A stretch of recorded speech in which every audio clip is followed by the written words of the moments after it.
এই ঢাকা বিশ্ববিদ্যালয়ে আমি চ্যালেঞ্জ করে বলতে পারি, ভারতের আগ্রাসনের বিরুদ্ধে আনুষ্ঠানিকভাবে কোনো ছাত্র সংগঠন এই ঢাকা বিশ্ববিদ্যালয়ে প্রতিবাদ করে নাই। আজকে আমরা যে দাবি করছি সেটি হলো যে আওয়ামী লীগকে অবশ্যই নিষিদ্ধ করতে হবে। এই প্যানেল সিস্টেমটা আগামী ডাকসু নির্বাচনে বন্ধ করতে হবে। যারা ছাত্র অধিকার পরিষদের রাজনীতি করেছে তারা কেউ হলে থাকতে পারেনি। ছাত্রলীগ কি মনে করেছিল যে এই ক্যাম্পাস তাদের বাপদাদার সম্পদ? যদি তোমরা তোমাদের বাপদাদার ক্যাম্পাস মনে করো, আজকে কোথায়? আমরা ডাকসুতে ভিপি জিএস সহ 11টি পদে আমরা নির্বাচিত হলাম। আমাদেরকে মাত্র 2টি পদ ঘোষণা করা হলো। তারপরেও কিন্তু আমরা থেমে যাইনি। আমরা কোটা সংস্কার আন্দোলন সফল করার পরে ডাকসু নির্বাচন, এরপরে আমরা রাষ্ট্র সংস্কারের দাবিতে আমরা আন্দোলন করেছি, সংগ্রাম করেছি।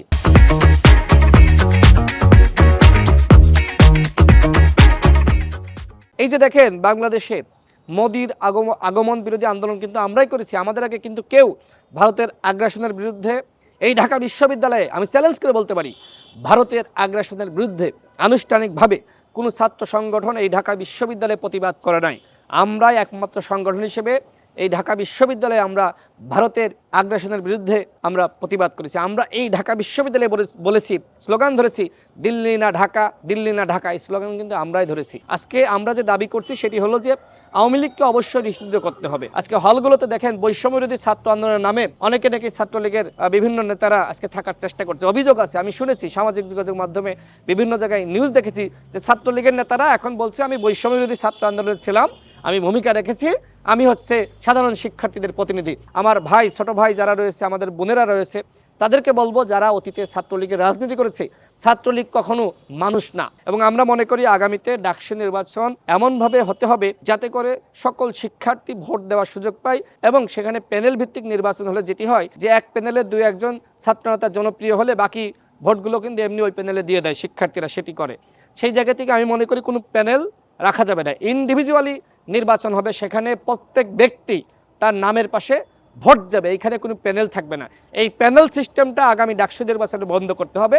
তাহলে যেটি হবে, যারা জনপ্রিয় শিক্ষার্থীদের কল্যাণে যে শিক্ষার্থী কাজ করবে সেই কিন্তু পরবর্তীতে ডাকসু নির্বাচনের মাধ্যমে ছাত্রদের প্রতিনিধি হিসেবে নির্বাচিত হবে।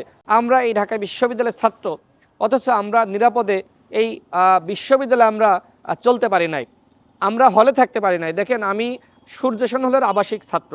আমি একদম MBA লাস্ট সেমিস্টারের ছাত্র থাকা অবস্থায় আমি হল ছাড়তে বাধ্য হয়েছি কোটা সংস্কার আন্দোলনের সময়। 8 এপ্রিল রাতে আমি আর হলে ঢুকতে পারি নাই। যারা ছাত্র অধিকার পরিষদের রাজনীতি করেছে তারা কেউ হলে থাকতে পারেনি। ছাত্রদল শিবিরের রাজনীতি করলে হলে থাকা যেত না, শুধুমাত্র ছাত্রলীগের রাজনীতি করতে হবে। ছাত্রলীগ কি মনে করেছিল যে এই ক্যাম্পাস তাদের বাপদাদার সম্পদ? যদি তোমরা তোমাদের বাপদাদার ক্যাম্পাস মনে করো, আজকে কোথায়? আজকে কেন পালিয়েছো? তোমার বাপদাদার ক্যাম্পাস তুমি থাকো, আজকে কোথায়? ভয়ে লেজ গুটিয়ে আজকে তোমরা পালিয়ে গেছো।